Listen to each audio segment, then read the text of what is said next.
কিন্তু এই সংবিধানকে ব্যবহার করে বারবার মানুষের উপর অত্যাচার করা হয়েছে। সুতরাং এই সংবিধান যেই সংবিধান মানুষের কথা বলে না, সংবিধান যেই সংবিধানে মানুষের ইচ্ছার প্রতিফলন হয় না, মানুষের ভবিষ্যৎ দেয় না, মানুষের প্রোটেকশন দেয় না, সেই সংবিধানকে মানুষ ছুঁড়ে ফেলে দেবে। সংবিধানের প্রাসঙ্গিক হতে হবে। আমরা এটা উপলব্ধি করি যে বাংলাদেশের সংবিধান পরিবর্তন প্রয়োজন। আমরা উপলব্ধি করি বাংলাদেশের সংবিধান প্রাসঙ্গিক হওয়া প্রয়োজন। আমরা উপলব্ধি করি আজ থেকে 40-50 বছর আগে সংবিধান লিখে রেখেছে, বলা হয়েছে, সেটা শুধু সেই সময়ের জন্য হয়তো ভালো ছিল, কিন্তু আজকের দিনের সংবিধান এই কথা বলে না। সুতরাং আমরা এর সংস্কার চাই। কিন্তু প্রশ্ন আসে, সংবিধান সংস্কার করবে কে? আমি এখনো বিশ্বাস করি সংবিধান সংস্কার করতে হলে জনগণের সরকারের প্রয়োজন। আমরা বিশ্বাস করি নির্বাচিত সরকারই সংবিধান সংস্কার করার নৈতিক অধিকার রাখে। আজকে এক বিপ্লব হয়েছে, ছাত্র জনতার বিপ্লব। বিপ্লব যখন হয় তখন সংবিধান চলে না। মাঝে মাঝে দেখি সাবেক প্রধানমন্ত্রী বলে উনি এখনো রাষ্ট্রপতি, উনি এখনো প্রধানমন্ত্রী আছেন। উনি এটা ওনার কেন, আওয়ামী লীগের যারা আছেন সবার উপলব্ধি করতে হবে, যখন বিপ্লব হয় তখন কোন সংবিধানে কি প্রধানমন্ত্রী পালিয়ে যাওয়ার কোনো কিছু লেখা থাকে? কোনো কিছু লেখা থাকে না। তো সুতরাং যখন বিপ্লব হয় তখন আমরা মনে করি একটা বিপ্লবী সরকার যদি থাকতো, সেখানে যদি ইউনূস সাহেব রাষ্ট্রপতি হয়ে সর্বদল মিলিয়ে একটা সরকার গঠন করত, আমার মনে হয় সেটা আরো ভালো হতো। যাই হোক, এই ইন্টারিম সরকার আসছে, আমরা সর্বাত্মক সহযোগিতা করছি। আমরা যেই কারণে সংবিধানের কিছু প্রস্তাব রেডি করেছি বা আমরা প্রিপেয়ার করেছি, যা ডেফিনেটলি এর মধ্যে দুই ধরনের প্রস্তাব আছে। কিছু প্রস্তাব আছে আমরা মনে করি যে এই প্রস্তাব অবশ্যই এই প্রস্তাবগুলি কোন নির্বাচিত সরকারের ঠিক করা উচিত বা সেই নির্বাচিত সরকারের কনসিডার করা উচিত। আর কিছু প্রস্তাব আছে সেগুলি আমি মনে করি আমরা সব দলরা মিলে, বা যেহেতু এটা জনগণের সরকার, জনগণের ভোট দ্বারা নির্বাচিত সরকার না, কিন্তু আমি মনে করি আমরা যদি সবাই একমত হই তাহলে আমরা সেই প্রস্তাবগুলি দিতে পারি এবং এগুলি যুগোপযোগী, এগুলি ইউনূস সাহেবের সরকার সেগুলিকে আমলে নিতে পারে। কিছুদিন আগে আমরা বিএনপির অনুষ্ঠানে গিয়েছিলাম। বিএনপি 31 দফা দাবি করেছে, আমরা নৈতিকভাবে 31 দফাকে সমর্থন করেছি। আমরা শুনতে পাচ্ছি সেই 31 দফা আদৌও নাকি বিএনপি সংস্কার প্রস্তাব দিয়েছে, বাট আমরা এখনো জানি না সেই প্রস্তাবে কি আছে। আমরা আমাদের প্রস্তাবগুলি এবং এই প্রস্তাব দেওয়ার কারণগুলি আপনাদেরকে ব্রিফলি জানাই। প্রথমে আমরা আর্টিকেল 2(1) নিয়ে কথা বলি, যেখানে বলা আছে ইসলাম ইজ দ্য স্টেট রিলিজিয়ন। আমরা ইসলাম ইজ দ্য স্টেট রিলিজিয়ন এবং অন্যান্য ধর্ম, হিন্দু, বৌদ্ধ, খ্রিস্টান, তাদেরকে তাদের সিকিউরিটি এবং তারা যেন ইকুয়ালি ধর্ম পালন করতে পারে, এই ব্যাপারে আমাদের ধর্মে বলা আছে, আমাদের কনস্টিটিউশনে বলা আছে আর্টিকেল 2(1). কিন্তু আমি মনে করি গত 20 বছর যাবৎ আধুনিকতার নামে, গ্লোবালাইজেশনের নামে কেন জানি আমাদের ধর্মকে বা কালচারের নামে অ্যাটাক করার একটা প্রবণতা অনেক বেশি বৃদ্ধি পেয়েছে। আমি এটা লক্ষ্য করেছি গণজাগরণ মঞ্চের সেই বিপ্লবের পর থেকে অনেকেই সেই গণজাগরণ মঞ্চের অবস্থানকে প্রেমিস করে তার উপর ভিত্তি করে আমাদের ধর্ম এবং আমাদের মহানবী সাল্লাল্লাহু আলাইহি ওয়াসাল্লামকে বিভিন্নভাবে কটূক্তি এবং অপমান করার একটা পায়তারা করা আরম্ভ করেছিল। আমি মনে করি ইসলাম যদি স্টেট রিলিজিয়ন হয়েই থাকে আমাদের ধর্মে দেওয়া, তাহলে এই সংবিধানে যেখানে 90% মানুষ মুসলমান, সেখানে আমাদের হযরত মুহাম্মদ সাল্লাল্লাহু আলাইহি ওয়াসাল্লামের নাম থাকবে না, এটা আমি মানসিকভাবে মেনে নিতে পারি না। আমি মনে করি আমি জানি অন্য আইনে আছে যে ধর্মীয় অনুভূতিতে আঘাত আনলে 2 বছর কারাদণ্ড, কিন্তু অন্য আইনে আবার এও আছে যে জাতির জগৎ নিয়ে কথা বললে 5 বছর কিংবা 10 বছর কারাদণ্ড। তো সেই ক্ষেত্রে আমি বলতে চাই যে আমার মহানবী হযরত মুহাম্মদ সাল্লাল্লাহু আলাইহি ওয়াসাল্লামের এই নামটা, ওনাকে নিয়ে কটূক্তি করাটা, এই ব্যাপারটা যাতে ডিসকারেজ এবং এটা করলে কি অপরাধ হতে পারে সেটা গুরুত্ব দেওয়া সংবিধানে থাকা উচিত। এতে করে সেকুলারিজম অ্যাটাক হবে না, এতে করে অন্য ধর্মকে উচ্ছেদ করা হবে না। বিকজ আমরা এই ধারাতেই বলে দিচ্ছি যে কোনো ধর্মকে আমরা রেসপেক্ট করি এবং সবাই সর্বকর্মকাণ্ড করতে পারে। At the same time article 94 যেখানে আমাদের কোর্ট কিভাবে কনস্ট্রাকশন হবে সেগুলি বলা আছে, সেখানে আমি মনে করি মালয়েশিয়ার, ইন্দোনেশিয়ার আদলে যারা ইসলামিক ল দ্বারা পরিচালিত হতে চায়, ফ্যামিলি ম্যাটার্স এবং অন্য ম্যাটার্স, সেখানে ইসলামিক ল এর প্রভিশন থাকা উচিত। যারা ইসলামিক কোর্টে ইনভোক করবে, তাদের যদি যেমন এখানে সাকসেশনের ম্যাটার থাকতে পারে, উইলের ম্যাটার থাকতে পারে, ফ্যামিলি ম্যাটার্স থাকতে পারে, সম্পত্তি যেটা আপনার আপনার সম্পত্তি আইন বলেন বা সেই বিষয়গুলি যদি কেউ চায় ইসলামিক ল দ্বারা পরিচালিত হবে, তাহলে ইসলামিক কোর্টের পরিষদ থাকা উচিত। আমি মনে করি, শুনেন একটা কথা বলি, গ্লোবালাইজেশন আর মডার্নাইজেশনের নামে আমরা আমাদের কৃষ্টি কালচার ধর্ম থেকে অনেক দূরে সরে যাচ্ছি। ধর্মকে সবাই আপ টু ডেট মনে করে না, বাট আমি মনে করি this is the perfect time that we should come back to our root.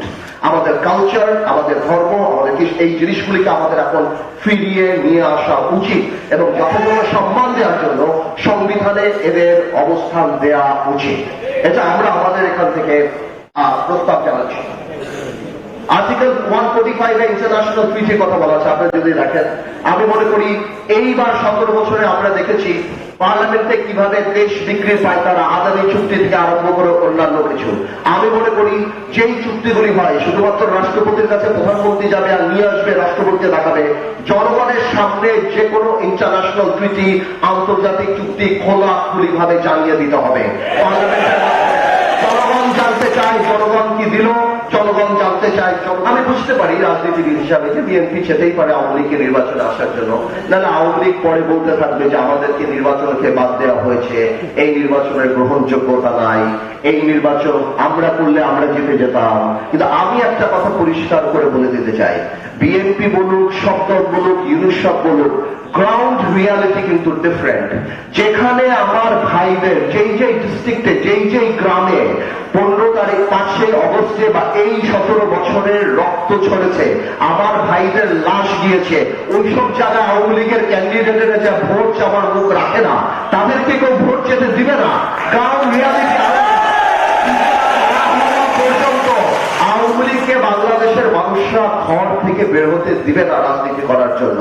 যদি অনুশোচনা না থাকে, যদি তারা মানুষের কাছে ক্ষমা না চায়। কিন্তু ইদানিং কয়েকটা বক্তব্যে দেখলাম ক্ষমা তো দূরের কথা। আরেকটা কথা আমি জিজ্ঞেস করতে চাই আওয়ামী লীগের, মানে পলায়িত আওয়ামী লীগ, হয়তো লোকাল আওয়ামী লীগ জিজ্ঞেস করতে হবে, যারা পালায় আছে তাদেরকে জিজ্ঞেস করতে হবে। আমি জিজ্ঞেস করতে চাই, আপনারা ইউনুস সরকারকে গালি দিচ্ছেন, আপনারা বলছেন এই হত্যা ইউনুস সরকার করেছে, আপনারা বলছেন আমরা অবৈধ, এই সরকার অবৈধ, তাহলে আপনারা এই অবৈধ সরকারের অধীনে কিভাবে নির্বাচনে অংশগ্রহণ করবেন? তাহলে আপনাদের মেনে নিতে হবে। তো আমি মনে করি যে বিএনপি হয়তো ছাড় দিতে চায় আওয়ামী লীগকে নির্বাচনে আসুন, বা নৈতিকভাবে আমি মনে করি না আওয়ামী লীগের নির্বাচন করার কোন সুযোগ আছে। এবং আওয়ামী লীগের মতো দলকে, যারা গণহত্যায় বিশ্বাস করে, যাদের কোনো রাজনৈতিক অস্তিত্ব নাই, যারা ক্ষমতায় যাওয়ার জন্য সবকিছু করতে রাজি, সেই ধরনের দলকে বাতিল নিষিদ্ধ করার জন্য আমি মনে করি সংবিধানের প্রভিশন থাকা উচিত। এটা আমার কথা না, জার্মানি কনস্টিটিউশন আর্টিকেল 21 এটা আছে, that if a political party loses its integrity, its character, বাংলাদেশে যদি যে রাজনৈতিক দলের ক্যারেক্টারিস্টিক হারিয়ে ফেলবে, যে রাজনৈতিক দল গণহত্যায় চলে যাবে, মানুষ হত্যায় চলে যাবে, এবং রাজনৈতিক দল যারা মানুষের কথা বলবে কিন্তু কথা না বলে যেখানে মানুষকে হত্যা করবে, আমি মনে করি এই ধরনের রাজনৈতিক দলকে নিষিদ্ধ করেন না করেন পারবে, কিন্তু নিষিদ্ধ করার প্রভিশন সংবিধানে রাখতে হবে। না হলে সামনেও আবার এই ধরনের রাজনৈতিক দল সামনে চলে আসবে।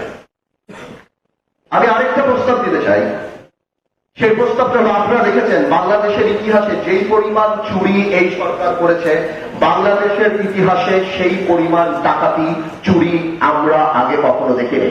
এই চুরি হওয়াতে বাংলাদেশে আমাদের কাছে আমরা শুধুমাত্র লজ্জিত না, সত্যি কথা বলতে বিদেশের মাটিতেও বাংলাদেশের কিন্তু যথেষ্ট সুনাম ক্ষুণ্ণ হয়েছে।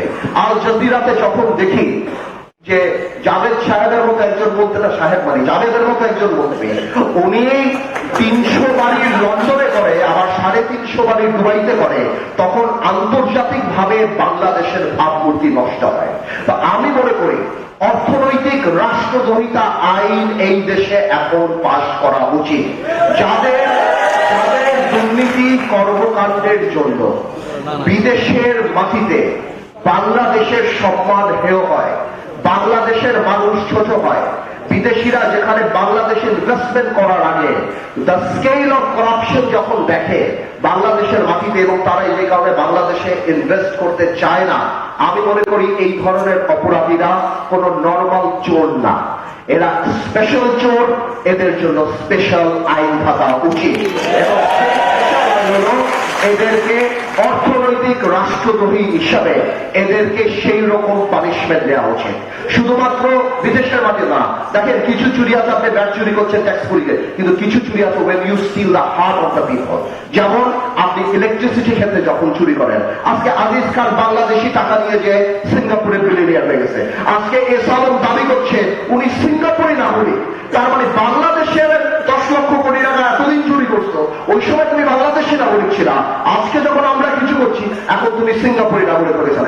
এরা রাষ্ট্রদ্রোহী, এদেরকে একাধিকবার ফাঁসি দেওয়া দরকার, কারণ এরা রাষ্ট্রের সিস্টেম নষ্ট করছে। এই যে দরবেশ 30 লক্ষ মানুষকে শেয়ার মার্কেটে বাংলাদেশের মিডল ক্লাস ইকোনমি ধ্বংস করে দিয়েছিল। তা আমি মনে করি অর্থনৈতিক রাষ্ট্রদ্রোহিতা আইন অবশ্যই থাকা উচিত সংবিধানে, যাতে করে এরা বুঝে যে আগামীতে এদের রাষ্ট্রদ্রোহিতার জন্য এদের বিচার বাংলাদেশের মাটিতে হতে পারে।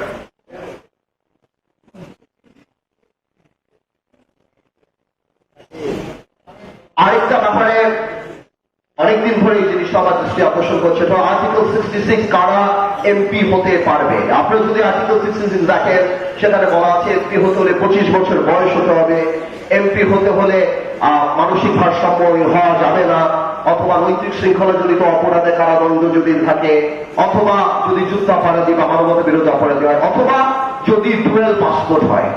এই ব্যাপারে আমার একটা অবজেকশন আছে। আমি মনে করি আজকের দিনে এই সংবিধান যেদিন লেখা হয়েছিল তখন আমরা 25-30 বিলিয়ন ডলার আমি রেমিটেন্স আমার বাইরের যোদ্ধাদের কাছ থেকে পেতাম না, আমার প্রবাসী ভাইদের কাছ থেকে পেতাম না। আজকের সিচুয়েশন ইজ ডিফারেন্ট। প্রবাসী ভাইরা যদি 100 কোটি টাকা পাঠায় সেটা আমরা খেয়ে ফেলবো, আমরা নিয়ে দেবো, কিন্তু তারা ইলেকশন করতে চাইলে আমরা ইলেকশন করতে দেবো না, এইটা কিন্তু ঠিকঠাক হবে না। প্রবাসীদেরকে সম্মান করা মানে এয়ারপোর্টে লঞ্চ করা না, প্রবাসীদের সম্মান করা মানে তাদেরকে ভালোবাসা, যাতে করে আমরা ফিল করি ওই ভালোবাসার সাথে সম্মানটা আসবে। আমি 12 বছর আগে পার্লামেন্টে এই কথা বলেছি যে আজকে মানসিক ভারসাম্যহীন, নৈতিক শৃঙ্খলা জনিত অপরাধ বা যারা মানবতা বিরোধী অপরাধের সাথে জড়িত তাদের নামের সাথে আপনারা প্রবাসীর নাম কিভাবে রাখতে পারেন? এই প্রবাসী, এটা তো তাদের জন্য ইনসাল্ট। ঠিক আছে, আপনি সেটা নিয়ম করে দেন। আমরা জানি সবাই খালি টাকা চুরি করার জন্যই ডুয়েল পাসপোর্ট দেয় না, বিদেশে পালানোর জন্য দেয় না। অনেক মানুষই বিদেশে থাকে, সেখানে বিদেশে ভালো করে ব্যবসা বাণিজ্য করার জন্য তারা ডুয়েল পাসপোর্ট নেয়। ডুয়েল পাসপোর্ট থাকার কারণে তাদের সেই ব্যবসা বাণিজ্য ভালোভাবে তারা করতে পারে, তারা ট্যাক্সের মধ্যে আসতে পারে, এরকম অনেক এক্সপার্টিজ আছে। যদি দরকার হয় তাহলে দরকার পড়লে নিয়ম করে দেন যে একটা সার্টেন অ্যামাউন্ট অফ রেমিটেন্স যদি তারা পাঠায় তাহলে তারা কোয়ালিফাই করে যে তারা নির্বাচন করতে পারবে। কিন্তু ডুয়েল পাসপোর্ট থাকলেই যে আপনি তাকে নির্বাচন করতে দিবেন না, নির্বাচন সিস্টেম থেকে বাইরে ফেলে দিবেন, আমি মনে করি এটা প্রবাসীদের জন্য অত্যন্ত অপমানজনক। প্রবাসীরা যদি ভোট দিতে পারে তাহলে তারা নির্বাচন করতে পারবে না কেন? আমি অবশ্যই চাচ্ছি যে আমি আজকে যে প্রস্তাব দেব এর মধ্যে 3টা প্রস্তাবও যদি আপনি রাখেন, এই প্রস্তাবটা আপনাদের রাখতে হবে, কারণ এই প্রবাসীরাই কিন্তু বাংলাদেশের হৃদয়ের স্পন্দনের কাজ করে। আরেকটা ব্যাপার আসছে, আমাদের পার্লামেন্টে আমরা জানি নারীদের একটা কোটার ব্যবস্থা আছে। আমি মনে করি এই প্রবাসীর বাইরেও আরেকটা সেকশন আছে, সেটা আমাদের গার্মেন্টস এর শ্রমিক ভাইয়েরা। এই গার্মেন্টস এর শ্রমিক ভাইদের কোন স্পেশাল প্রোটেকশনের জন্য আমাদের কিছু নাই। আমি মনে করি প্রবাসী কোটা এবং গার্মেন্টস এর শ্রমিক কোটায় সংসদ সদস্য পার্লামেন্টে থাকা উচিত। সংখ্যা কি হয় সেটা বড় ব্যাপার না, 3 জন হতে পারে, 5 জন হতে পারে, কিন্তু এত বড় এই গার্মেন্টস দিয়ে আপনি মাসে 25 মিলিয়ন 30 মিলিয়ন আপনি অর্থ কামাই করছেন, আপনি প্রবাসীদের কাছ থেকে টাকা কামাই করছেন। গার্মেন্টস এর মালিকরা তো লেকশোর ওয়েস্টের হোটেলে কনফারেন্সে সরকারকে তাদের অধিকারের কথা বলে। আমার শ্রমিক ভাইদের তো রাজপথ ছাড়া কোনো উপায় নাই, তারা তো রেডিসনও যেতে পারে না, লেকশোরও যেতে পারে না, তাদেরকে আপনি রাস্তায় নামান, আর রাস্তায় নামার পর পুলিশ তাদেরকে পেটায়। তো আমার কথা হলো তাদের অধিকারের কথা বলার জন্য পার্লামেন্টে যদি 3টা মানুষ থাকে, 2টা মানুষ থাকে বা তাদের অধিকার নিয়ে কথা বলে প্রবাসী এবং শ্রমিকদের নিয়ে, আমি মনে করি যত জনসম্পৃক্ত করা যায় ভাই আমাদের উপলব্ধি করতে হবে, গত 50 বছরে আমরা রাজনীতিবিদরা মানুষ থেকে দূরে সরে গিয়েছি। রাজনীতির কথা শুনলে মানুষ দূরে সরে যেত। আমাদের এখন সবভাবে আমাদের কাজে কর্মে ওই ইচ্ছা ওই প্রয়াস থাকতে হবে যত সম্পৃক্ত সাধারণ মানুষকে, সাধারণ মানুষের অধিকার রক্ষার প্রক্রিয়াকে আমাদের সাথে, সংসদের সাথে সম্পৃক্ত করা যায়। তাহলেই মানুষ মনে করবে যে আমরা তাদের কথা বলি। এই যে আমরা মহিলা এমপিতে কোঠা দিয়ে রাখলাম, যেখানে মমতাজ যারা যারা ছিলেন ওনারা এমপি ছিলেন, এই মহিলা কোঠা দিয়ে তার মানে কি নারী হলেই আপনি এমপি হতে পারবেন? This can be a qualification.